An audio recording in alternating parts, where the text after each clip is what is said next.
Hello, I'm Arlene Herson, and I'm glad you can join us this evening because we're going to be at a fabulous party at Maxime's restaurant in New York City. We'll be drinking champagne and eating caviar with some of the top chefs from all across the country. Also lots of celebrities, all here to benefit City Meals on Wheels. So please stay with us. We'll tell you more about the program and meet lots of interesting guests. We'll be right back, right after these messages. We're joined now at this fabulous party at Maxime's by none other than the lifestyles of the rich and famous, Robin Leach. Welcome. Hi, Arlene. When I say the lifestyles of the rich and famous, you really took something and made it into a whole lifestyle. However, it's not a lifestyle you were born into, but it's something, if anybody looks like they're having a fabulous time, it's you. Well, I think, the magic of television dictates that people have got to have a good time watching it, so it better look as if I'm having a good time doing it. We, of course, know that more often than not, instead of drinking champagne, I'm in the edit bay at 2, 3 in the morning drinking cold coffee out of a styrofoam cup.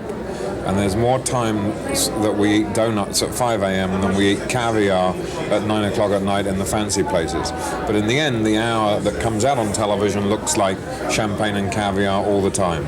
My goodness, Robin Leach, black coffee and donuts. I really thought it was champagne and caviar all the time. No, we have to produce it, television. Television doesn't make itself. But you know what? But I am having a good time. I mean, right now, when you're on television, it looks like you're really enjoying it. I know I'm enjoying it. We have to make it look as if we're enjoying it. But, it's not easy. It takes us about 3.5 weeks. 25 days is the average time to shoot, edit, write, track, score 1 hour of television.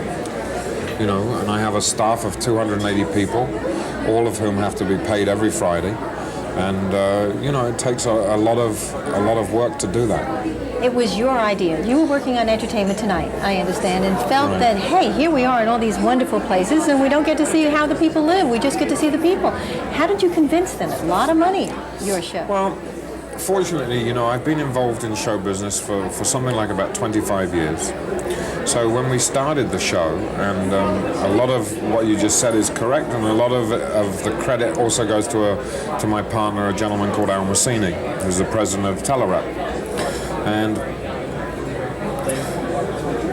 I thought originally this would be the show that everybody would hate, and then become the show that everybody would love to hate, and then become the show that everybody would love. Fortunately, everybody loved it right from the beginning, including the people that we thought we would have a lot of resistance from. For instance? Well, the stars. I mean, we do live in a crazy world, and these are crazy times, and privacy and security are very important. But because I've been in show business for 25 years, people do trust me. So at the very beginning, when we did the first 2-hour specials back in 1983, I called in a lot of markers, and I curried favors with a lot of friends and said, please. And because the first 2-hour specials were so successful, everybody realized that we were not out to lampoon or pillar the rich and the famous. And we weren't giving away route maps to people's homes, and we weren't providing ways to beat the home security system. So everybody then realized that, hey, this was all right television, and they would do it. Interesting, when you talk about trust, you have really been a phenomenon for a number of reasons. Not only because you take us into Cher's shoe closet and somebody's bathroom and Elizabeth Taylor and all the people's homes, but because you once worked for The Star. Right. A gossip magazine. Somebody that sounds as if there is something wrong with The Star. No, it's I know not. what you're saying. I know what you're saying. It had that kind of image. I mean, most of the stars. To this day, it still does. But of all of the tabloids, The Star is the most legitimate. The Star is the most respected and the most loved within the show business community. It's owned by Rupert Murdoch, who now owns Fox Television. So he is a man that understands all that there is about show business. My rule in life, even when I was doing the show business column for The Star, was that you can be sensational without being scandalous. There is a fine line. So long as you sort of observe the 3 rules, which is don't penalize somebody's future work, don't hurt them in the pocketbook, don't hurt their future earnings, you can still be sensational without being scandalous. you know, you can only burn a bridge once and never cross back over it. So if I had burned bridges with Cher, I would never have been allowed to film her house, let alone her closet. And yet I can't tell you how many times we've had Cher on the front cover of The Star with sensational stories. Well, but more sensational that you were able to do that. Because just the fact of having I look at it as just worked a job, you know. It's just a job. Somebody's got to do it. But a good job. You travel 250,000 miles yeah, I did. a year? But is it a good job? I was only home 18 days last year. The rest of the time I was living out of a suitcase. That's a little tiring. Yeah, it's tiring. It's also not easy to have a home life. You get very confused about where your life exists. It becomes rather lonely because they are long, late nights on the road. Most of the time we travel through the night so that we arrive the next day to continue shooting. And we shoot year-round, and we edit year-round. So I could spend, as I've just spent, in fact, I arrived, tonight is Sunday. While we're taping this, I arrived back in New York Friday evening, which was the end of a 3-week stint of being on the road. I went to Dayton, Ohio on yesterday, Saturday, to promote our shows, and tomorrow morning, Monday, I will start 3 weeks of editing, and then I will go out on the road again for another 3 weeks. Where have you been? This time I was in, listen to this for a schedule, I was in Toronto, Mexico, Rome, London, Los Angeles, and the Bahamas. But let me give you an idea of what schedules are like. On a Wednesday morning, I flew from New York City down to the Bahamas. On a Wednesday afternoon, I flew from the Bahamas to Miami. I caught the overnight flight from Miami to London. I did a shoot in London, and I flew down that evening from London to Rome. I had dinner with Sophia Loren that evening, Thursday night. This is the day after, Wednesday in the Bahamas. To discuss the shoot that we were doing all day with her on the Friday. And when it ended on the Friday evening, I caught the last flight out of Rome to Los Angeles, and I was in Los Angeles on Friday night. Now you tell me how many people could do all of that filming between a Wednesday and a Friday night and still Incredible, feel but a lot healthy. of people would think that just having dinner with Sophia Loren would have made the whole thing worth it. Well, she's a lovely lady, I'll grant you that. But, okay, no, I agree. it's all very horrendous high effort. pressure. It's all done based on complete faith in airlines, not running late. So it gets a little hairy, you know. Okay. People think it just looks glamorous, but it takes an army to organize it. Yeah, but it does look glamorous. And I kind of think, you know, when you talk about your champagne wishes and caviar dreams and whatever, I think of where you were brought up. In London, your father was a factory worker? Not on champagne and not on caviar. How do you contrast that life with the life you lead now? Well, I'm glad that I was brought up the way that I was brought up, which means that, you know, money did have value to it, and hard work had a value to it. And my father is a very kind, church-going individual, so he instilled in me some very fine morals. I'm not interested in making lots of money. I would not want to be rich. Fame, I think, is fleeting anyway. But I think there comes a point when, you know, if you make a comfortable living, you don't need to go on playing the game of real-life Monopoly. Why don't you want to be rich? Because I think rich brings with it a whole series of terrible responsibilities. I mean, bad enough I have a staff of 250 in the office. The last thing in the world I would want is 250 maids, butlers, and chauffeurs running around in a 30-room mansion.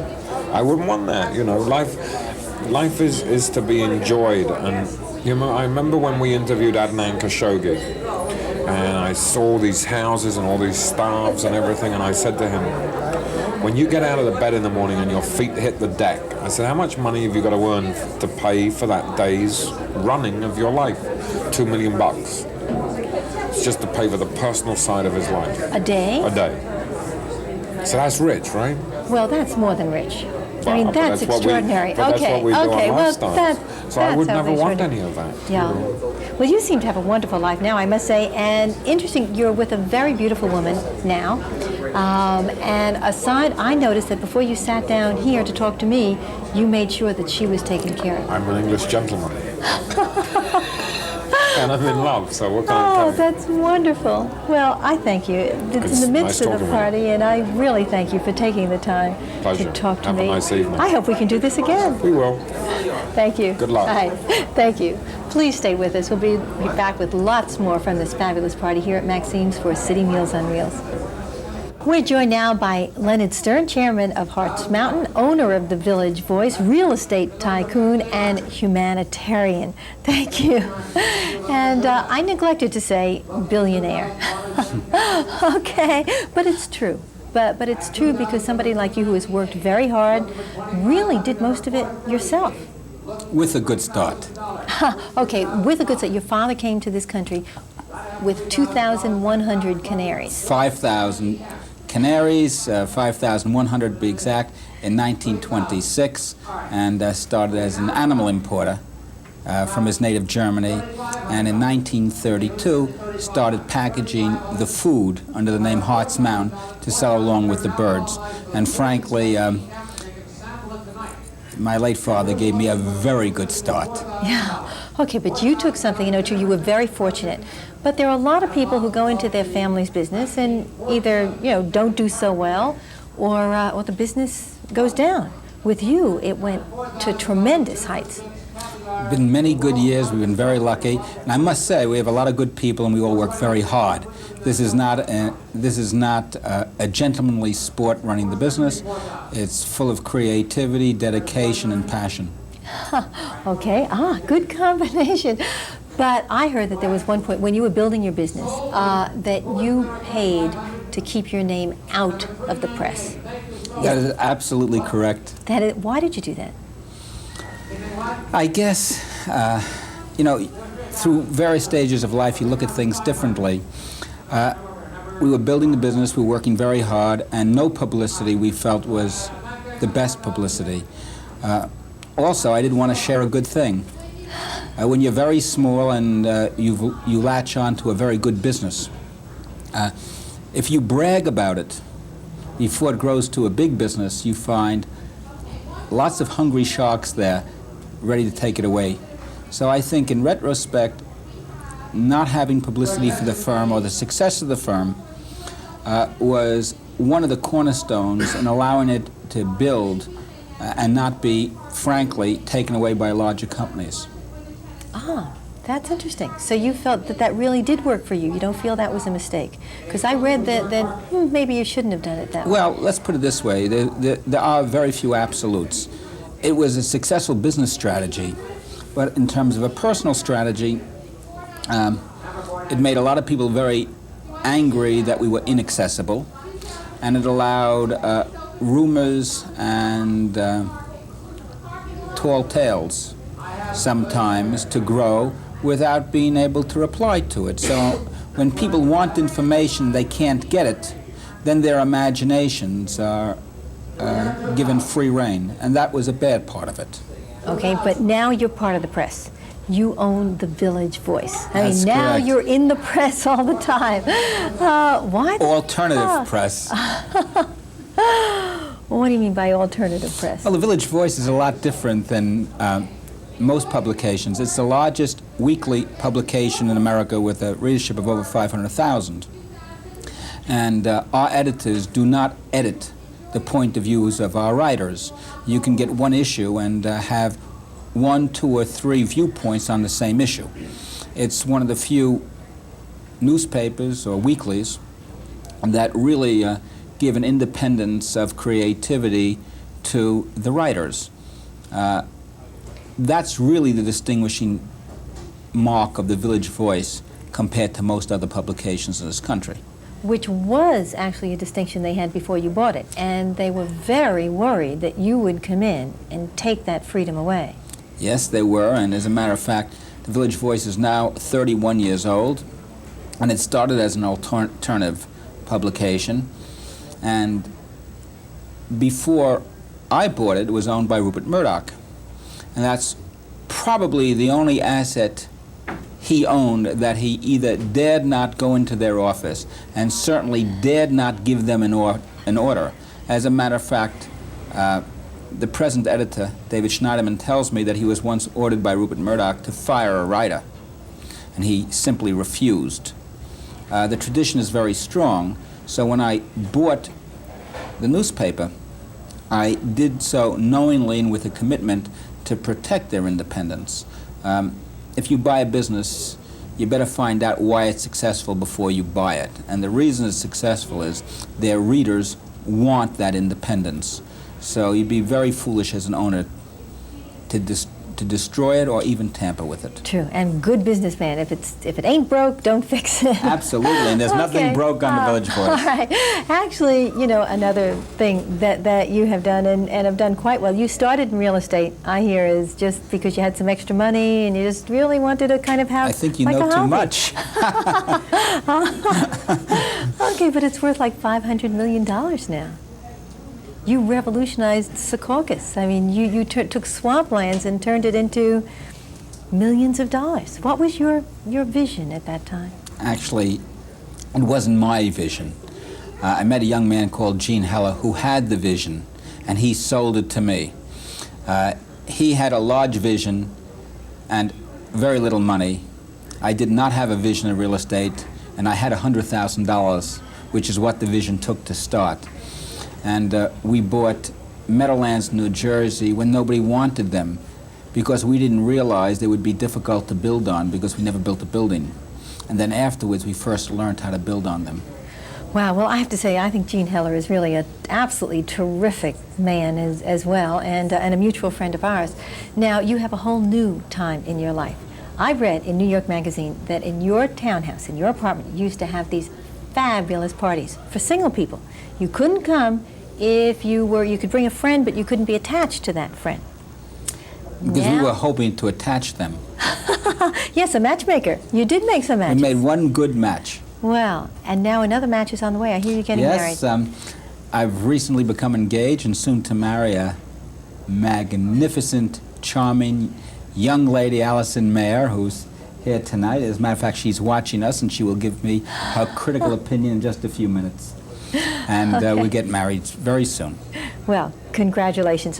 One more thing. You are a humanitarian. I mean, there's no question. You are very involved in the homeless. I hear that happened just by accident, by going through City Hall. Are you building shelters now for the homeless? We're about to open our third major shelter. And they're not shelters. They're actually very, very nice, compassionate living accommodations, and very soon we'll be housing over 1,500 people a night.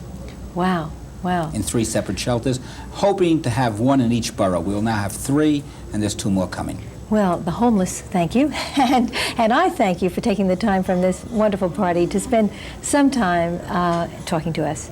And we're going to let you go back to the party. Thank you. And we're going to interview some more people, so please stay right there. We're joined now by David Liederman. You may not instantly recognize his name or his face, but you will recognize the name of his company.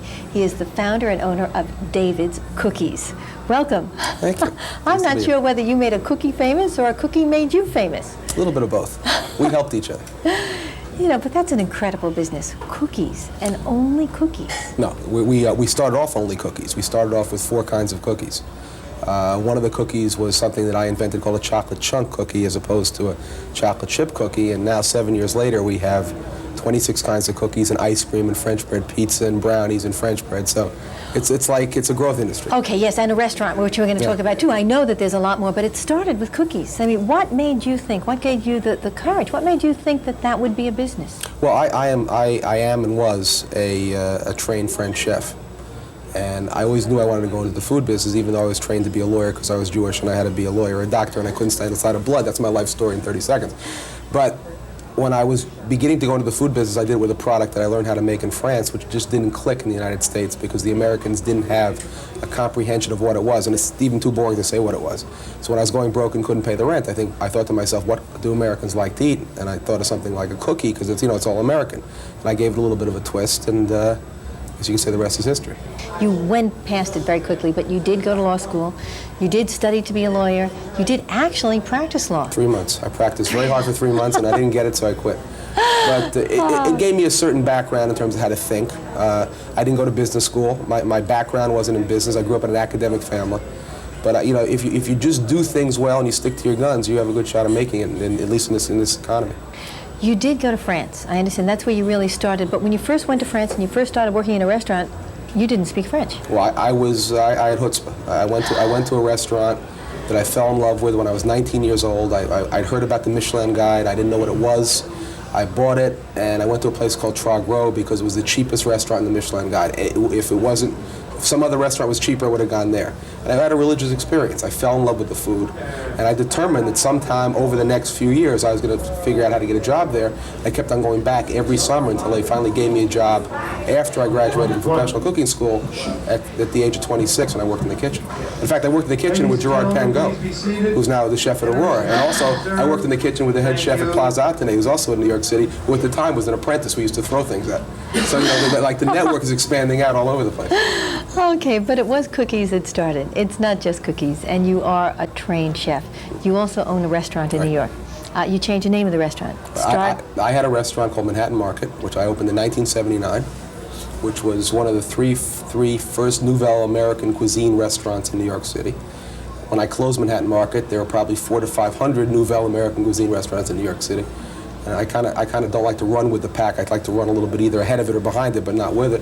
So I felt that the time was right to bring back real food, grandma food, bistro food, because that's what people call it. But it's really, it's a lot. It's Zaftig food. And it seemed to her the nerve because the place is doing phenomenally well. We specialize in perfect roast chicken and baby lamb and suckling pig. But it all started with a cookie. Was your first word really cookie? Absolutely. My mother confirmed it. And if she doesn't, I'll disown her. Thank you for sharing this. Pleasure. Well, I think this has been a fabulous evening here at Maxine's for City Meals on Wheels. I hope that you enjoyed meeting all of the celebrities. And as a matter of fact, we're going to be back next week because there are many more people that we did not talk to that are here at this party. And we hope you'll join us then. See you then. Good night.